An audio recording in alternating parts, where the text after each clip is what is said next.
মা বোনেরা শুনবে না। আপনারা আমরা শুনলেও মা বোনদেরকে পারা যাবে না বাবা। ওরা যা বলবি বলবি, কান করিয়েছি ঢোল। কি বুঝলেন? নারী জাতি এরা শুনবে না বাবা। আবার শুনলে ভালোই শুনবেন, না শুনলে শুনবেন। ঠিক কিনা জোরে বলুন। এ বাবা, একজন রাজা তার মন্ত্রীদেরকে বলছে, এই আমাকে টাটকা মিথ্যে কথা যে শোনাবি তাকে পুরস্কার দিব। তুই যে টাটকা মিথ্যে কথা আবার কোথায় পাবো? একজন ন্যাংরা মন্ত্রী ন্যাংড়াতে যে বলছে, জাহাপানা আমি পেয়েছি। বলে তুই কি পেলি? বলে দেখলাম এক জায়গাতে 10টা মেয়ে মানুষ বসে আছে, তো চুপচাপ মুখে কুলুপ দিয়ে বসে আছে, কেউ কারোর সাথে কথা বলছে না। তো রাজা বলছে যে পাকা টাটকা মিথ্যে কথা, মেয়ে ছেলে বসে থাকবে আর কথা বলবে না, এটা কখনোই মানা যাবে না। কি গো, বুঝতে পারলেন না? ওরা গল্প করবেই। নারী জাতি কমলতি কিমা মন্ত্র জানে, আর প্রেমের রসে গলায় দিয়ে আস্তে আস্তে টানে। শহরে বাজার দেখো নারীদের ঢল, পর্দাবিহীন চলে তারা করে ঝলমল। করে না? নারীরা নিজেকে আশিকে বানায়, দেশটা আজ ধ্বংস নারীর বেপরদায়। জি ইনশাল্লাহ, বসে যান সকলে। আলহামদুলিল্লাহ কাফা ওয়া সালামুন আলা ইবাদিহিল্লাযীনা ইসতাফা। أما بعد فقد قال الله تبارك وتعالى في كلامه المجيد وفي الفرقانه الحميد. أعوذ بالله من الشيطان الرجيم. بسم الله الرحمن الرحيم. ولا تهنوا ولا تهزنوا وأنتم الأعلون إن كنتم مؤمنين. وقال عز وجل في موضع آخر: إنا نحن نزلنا الذكر وإن له لحافظون. قال النبي صلى الله عليه وسلم: خيركم من تعلم القرآن وعلمه، أو كما قال عليه الصلاة والسلام. وقال النبي صلى الله عليه وسلم: الله والله والله لا يؤمن أحدكم حتى أكون أحب إليه من والده ووالده والناس أجمعين. متفق عليه. আলহামদুলিল্লাহ। আজকের এই সভার সভাপতি আছে তো নাকি? অনুপস্থিত সভাপতি নাই, ঘরে আছে আলহামদুলিল্লাহ। কিন্তু জালসার সভাপতিকে আপনারা জানেন তো নাকি? প্রায় লোকে জানেন। সুবহানাল্লাহ। বহুত বড় বুজুর্গ, বহুত বড় মুহাদ্দিস, শেখুল হাদিস আল্লামা হযরত জসিরউদ্দিন কাশিমি সাহেব দামাত বরকাতুহু, তিনি আমাদের মুর্শিদাবাদের জালিলিয়া মাদ্রাসার শেখুল হাদিস ছিলেন, যিনি শেখ আওয়াল ছিলেন। তিনি এখন উত্তর দিনাজপুর টিকর মাদ্রাসার তিনি এখন শেখুল হাদিস। আল্লাহ ওনার হায়াত কামেলা দান করুক, হায়াত দারাজ করুন, বলে আল্লাহুম্মা আমিন। জালসার সভাপতি তো আলেমুল আমাদের কি হতে হয়, কি বলছেন আপনারা বলুন, ঠিক না বেঠিক? আমি আর আগে আপনাদেরকে শুনিয়েছিলাম 24 পরগনা একটা জায়গায় জালসায় ছিলাম বাবা। তো এমন একজন সভাপতি করেছে, ও কিছু জানে না, মূর্খ। এরকম চেয়ার দিয়েছে এইসব মাল, কি বুঝলেন, ভূত কুমড়ু। তো উঠে বলছে, দেখেন আমাকে সবাই মিলে সভাপতি করে দিল, তার জন্য আমি গর্ভবতী। বুঝলেন না? সবাই মিলে আমাকে সভাপতি করে দিল, তার জন্য আমি আবারও গর্ভবতী। মৌলভী সাহেব, এই মাইক দাও, কে তোমাকে সভাপতি করেছে? হ্যাঁ, আমি শুনলাম মা বোনেরা বিয়ে হলে বছরে একবার গর্ভবতী হয়, আর তুমি 2 মিনিটের মধ্যে 2বার গর্ভবতী হইলে কি করি? এই তো পরিস্থিতি আমাদের। জি, তো মাননীয় সম্মানীয় সভাপতি সাহেব, মুআজ্জাজ উলামায়ে কেরাম, উপস্থিত হাজরানে মজলিসের জ্ঞানী গুণী মানি সম্মানী বাবা জীবন ভাই, পদ্মার আড়ালের মায়েরা, খালারা, বোনেরা, সকলকে রইল সালাম, শুভেচ্ছা। আল্লাহ রাব্বুল ইজ্জাতের লাখো শুকরিয়া যে মহান স্রষ্টা, যিনি রব, যিনি এক, যিনি অদ্বিতীয়, যিনি ওয়াহদাহু লা শারীকা লাহ, সেই মহান স্রষ্টার দরবারে একটু শুকরিয়া যাপন করে বলি আলহামদুলিল্লাহ। এ বাবা একটু জোরে বলা যাবে না? কি বললে গুনাহ হবে না নাকি হবে? কেউ যদি একবার আলহামদুলিল্লাহ অন্তর দিয়ে বলে দেয় তো তার আমলনামাতে আল্লাহ 1000 নেকিকে লিখে দেয় আর 1000 গুনাহকে মাফ করে দেয়। একবার সুবহানাল্লাহ বলবেন না? না আপনাদের এই এলাকার মানুষের কারো গুনাহ নাই নাকি?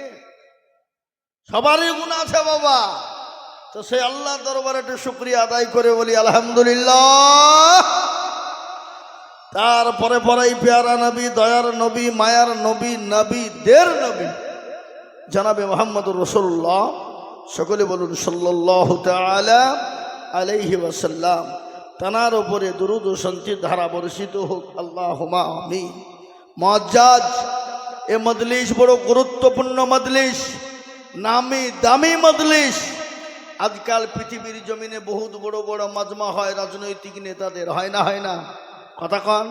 এর থেকে লক্ষ লক্ষ মানুষ হয় রাজনৈতিক নেতাদের, কিন্তু ওই নেতার ওই মজলিসে ওই মজমাতে গেলে গুনাহ হবে না নাকি হবে? নাকি হবে না? 4 আনাও নয়। কিন্তু রাসূলুল্লাহর ঘোষণা, বলুন তো রাসূলুল্লাহর কথা সত্য না মিথ্যা? জোরে বলুন। সত্য।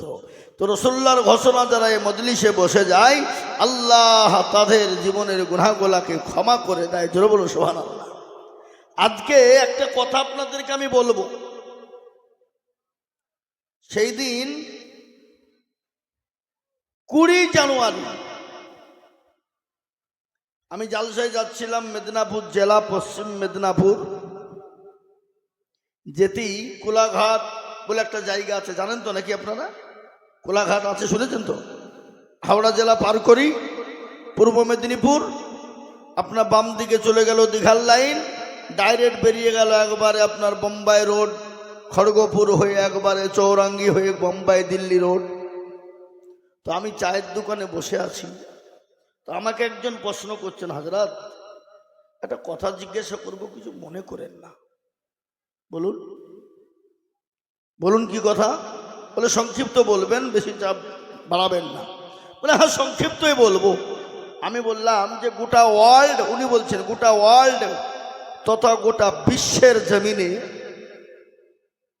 আজকে মুসলমানদের এত শত্রু কেন? কোন জায়গায় প্রশ্নটা করেছে বুঝতে পেরেছেন? ওটা পৃথিবীর জমিনে সমস্ত জাতি ধর্ম বর্ণ নির্বিশেষে একদিকে, আর মুসলমানরা হলো একদিকে। তো গোটা বিশ্বের বেঈমানরা আজকে মুসলমানদের বিরোধী কেন এবং মুসলমানদের শত্রু কেন?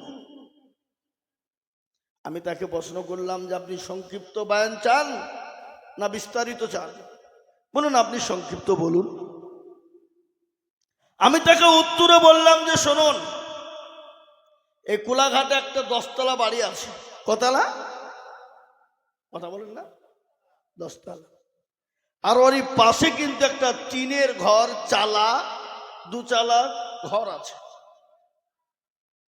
তো ওই 10 তলা বিল্ডিংটা পুরনো ফাঁকা, কিচ্ছু নাই, খালি বিল্ডিং করা আছে।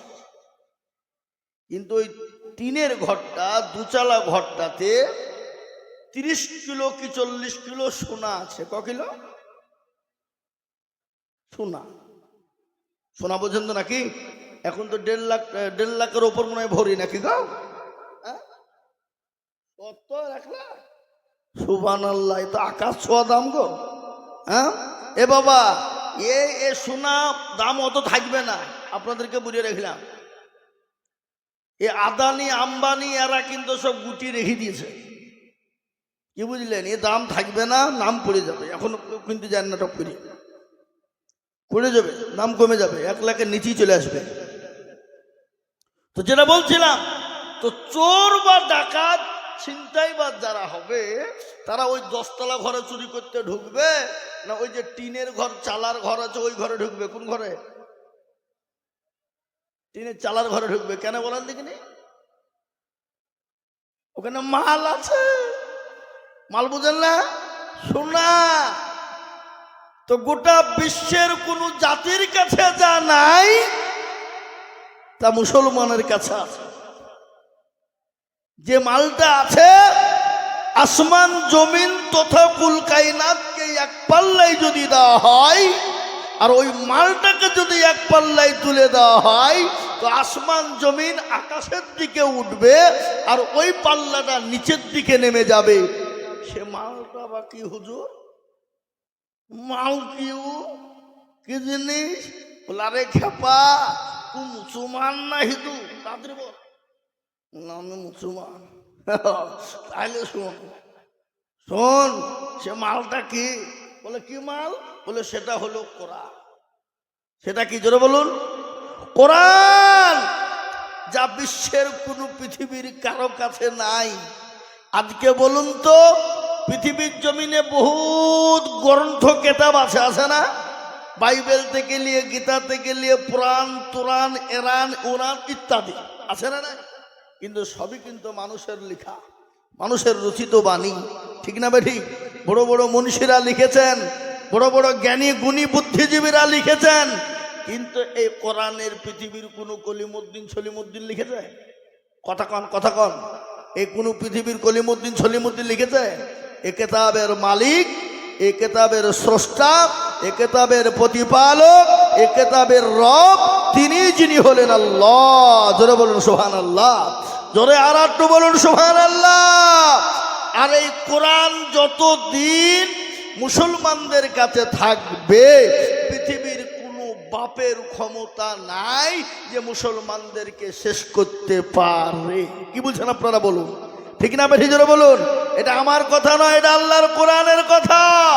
আল্লাহ নিজেই বলেছেন, হাক্কানা আলাইনা নাসরুল মুমিনিন।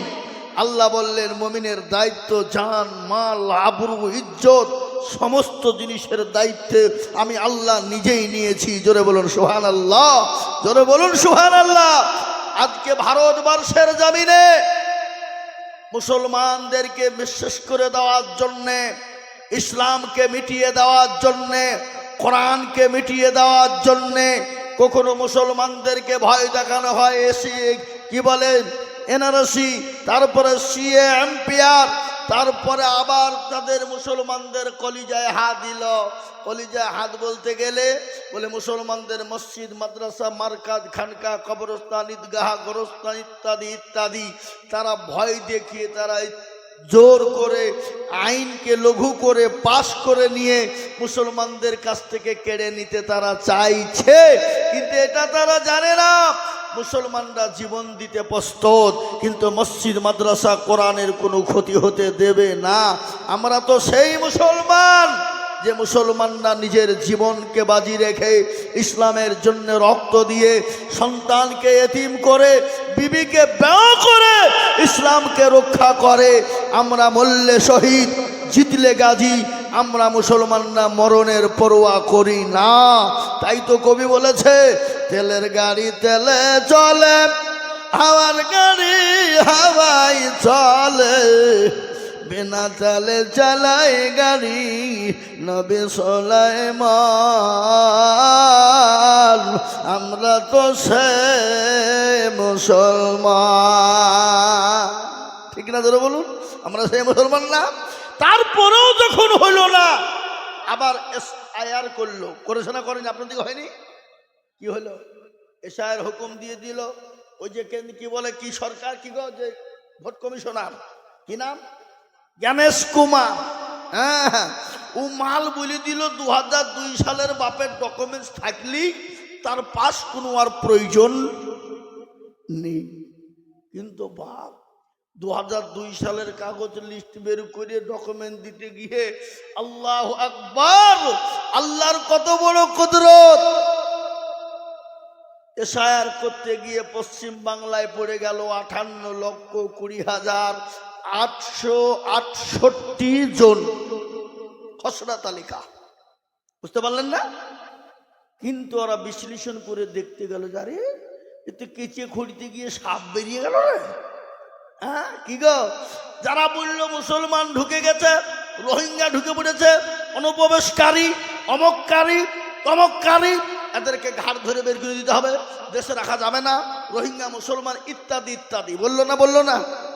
আল্লাহর কি কুদরত, খোদা নি খাস্তা, তাদের নামগুলাই বাদ পড়ে গেছে। 98% তারা কারা? যারা মুসলমানদেরকে গলায় ধাক্কা দিয়ে বের করতে দিতে চেয়েছিল, তাদের নামগুলো বাদ হয়ে গেল।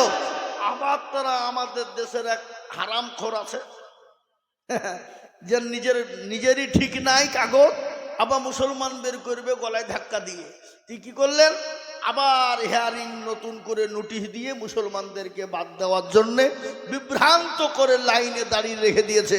আমি বলবো হিয়ারিং একবার কেন, প্রয়োজন হলে মুসলমানরা 10 বার হিয়ারিং করতে রাজি। কেন? কেন মুসলমানদের ডকুমেন্টসের অভাব নেই। কি বলছেন আপনারা বলুন? কি বলছেন ঠিক না বেটি জোরে বলুন? মুসলমানদের যে এটা পৈতৃক সম্পত্তি, মুসলমানরা যে এই দেশে তৈরি, এই দেশে তাদের জন্ম, তার ডকুমেন্টস তোমরা কি দিয়ে নিতে চাও? কাগজ দিয়ে যদি নিবে তাও দেব, যদি 10 বছর পিছনের লাও তাও দেব। যদি মনে করে কাগজের প্রয়োজন নেই, তোদের জন্ম, তোদের তারিখ, তোদের দাদা দাদি, পুতদাদা, অমুক দাদা তমুক দাদা যারা মারা গেছে তাদের দিয়ে দে, তাও আমরা দেওয়ার জন্য প্রস্তুত আছি। আছি না নাই জোরে বলুন? আছি না নেই? বলে তাদের কি দিয়ে দেব? তাদেরকে আমরা কবরে মাটি দিয়ে রেখেছি, তাদের লাশগুলা পচে গেছে, মাটিগুলা পচে গেছে, শরীর পচে গেছে, কিন্তু হাড়গুলা তো পচেনি। কি বলছেন বলেন? 50 বছর আগের হাড়ও আছে। হাড়গুলাকে গুছিয়ে নিয়েছে, যদি আমরা ওই যে কি বলে ডিএনএ দিয়ে দিই, ও ডিএনএ বলে দেবে এরা কোথাকার মাল, এরা কোথাকার প্রোডাক্ট, ওই ডিএনএ বলে দেবে। দেবে না? দেবে না জোরে বলুন? কিন্তু আমরা যদি তোদেরকে প্রশ্ন করি যে তোরা দেখা লিয়াই আছে আছে, তাতেও যদি না হয় আরো প্রমাণ লিয়ালেন। পৃথিবীর জমিনে যিনি সর্বপ্রথম দুনিয়ায় এসেছিলেন, যখন পৃথিবীতে কিছু ছিল না, তিনি সর্বপ্রথম আল্লাহ তিনাকে বানিয়েছেন। তিনার নাম কি জোরে বলুন? আদম নবী আলাইহিস সালাম। তিনারই আওলাদ হলাম আমরা। ওয়ালাকাদ কাররামনা বানি আদম, সেই নবীর আওলাদ হলাম আমরা। সুতরাং আমাদেরকে দেশ থেকে বের করে দিয়ে তাড়িয়ে দেওয়ার কোনো অবকাশ নেই। জোরে বলুন ইনশাআল্লাহ। জোরে বলুন ইনশাআল্লাহ। ভারতের মাটিতে মুসলমানদেরকে ডিভোটার করে, মুসলমানদেরকে ভোটের কাছ থেকে নাম থেকে বাদ দিয়ে দেবা, আর মুসলমানরা বসে বসে ললিপপ চুষবে, আঙ্গুল চুষবে, প্রয়োজন হলে জীবন দিয়ে দেবে, ডিটেনশন ক্যাম্প হলে ঢুকতে মুসলমান যাবে না। কি বলছেন আপনারা বলুন? ঠিক না বেঠিক? জোরে বলুন। মুসলমানদের ডকুমেন্টসের অভাব নেই, মুসলমানদের কাগজের অভাব নেই। আজকে মুসলমান আমরা নাকি বিদেশি, যারা অন্য দেশ থেকে এই দেশে আসলো তারা হলো স্বদেশী, আর এই দেশে জন্ম যারা তারা নাকি বিদেশি। আদবানির বাড়ি হলো কোথায় বলুন? পাকিস্তান। ইন্ডিয়াতে এসে হয়ে গেল স্বদেশী। অটল বিহারীর বাড়ি হলো পাকিস্তান, ইন্ডিয়াতে এসে হয়ে গেল স্বদেশী। সোনিয়া গান্ধীর বাড়ি হলো ইটালি, ইন্ডিয়াতে এসে হয়ে গেল স্বদেশী। অধীর বাবু প্রণব বাবুর বাড়ি হলো বাংলাদেশ, ইন্ডিয়াতে এসে হয়ে গেল স্বদেশী। জ্যোতিবাবু, বুদ্ধবাবু, বিমান বসুর বাড়ি হলো বাংলাদেশ, ভারতে এসে হয়ে গেল স্বদেশী। মিঠুন চক্রবর্তী, কুমার শানুর বাড়ি হলো বাংলাদেশ, ভারতে এসে হয়ে গেল স্বদেশী। আর আমরা ইন্ডিয়াতে জন্ম নিয়ে আমরাই নাকি বিদেশি। সিঙ্গড়ার ভিতরে আলু ঢুকলো কি করে? বাবা, আজকে আমি আপনাদেরকে বলতে চাই, দরুদি মুসলমান, ও আল্লাহর গোলাম নবীর উম্মত শোনে নাও, ভালো করে কান করে বলে যায় মুসলমান দরদিগণ, এই কোরআন যতদিন পৃথিবীর জমিনে থাকবে, আল্লাহর কোরআন যতদিন পৃথিবীতে থাকবে, মুসলমান ততদিন থাকবে। যেদিন কোরআন থাকবে না, সেদিন পৃথিবীর জমিনে কোনো মুসলমান থাকবে না। আর এই কোরআন মুসলমানদের কাছ থেকে আলাদা করাও যাবে না। বলে কেন যাবে না? কাগজের কোরআনকে যদি কেউ পুড়িয়ে দিতে যায়, কাগজের কোরআনকে যদি কেউ শেষ করে দেবে, কিন্তু মুসলমানদের সেনার ভিতরে কোরআন ঢুকে গেছে। এ কোরআন মুসলমানদের সেনাতে যতদিন থাকবে, ইনশাল্লাহ এ কোরআন শেষ করতে পারবে না। আবু জাহেল কোরআনের দুশমনি করেছিল, কিন্তু কোরআনের মধ্যে এমন একটা মজা আছে, এ কোরআন যেই পড়বে, পড়লে তার শুনতে দিল ভরে যাবে, জান ভরে যাবে। তার প্রমাণ আমি আপনাদেরকে দিয়ে দিই। আল্লাহ নবী বিশ্ব নবীর উপরে কোরআন অবতীর্ণ হলো।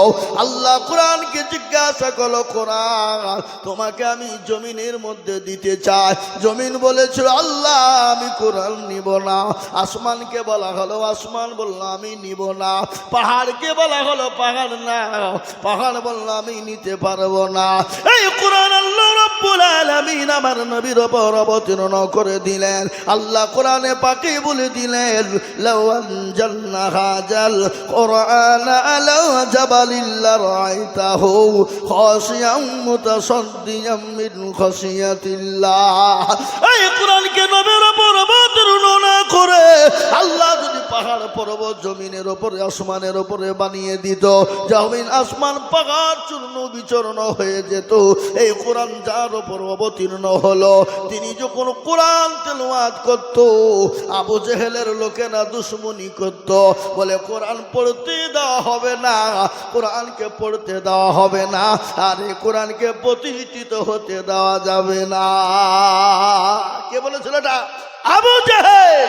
কিন্তু দয়ার নবী, মায়ের নবী, তিনি তো রহমতের নবী, তিনি তো মায়ের নবী। গজল আছে না, আল্লাহর নবী এ মায়ার নবী গো, আপনি নবী আমার জীবনের জীবন, আপনি আমার জীবন সাথী, অন্ধকার কবরের বাতি, আপনি হইলেন নির্দনিয়ার ধন।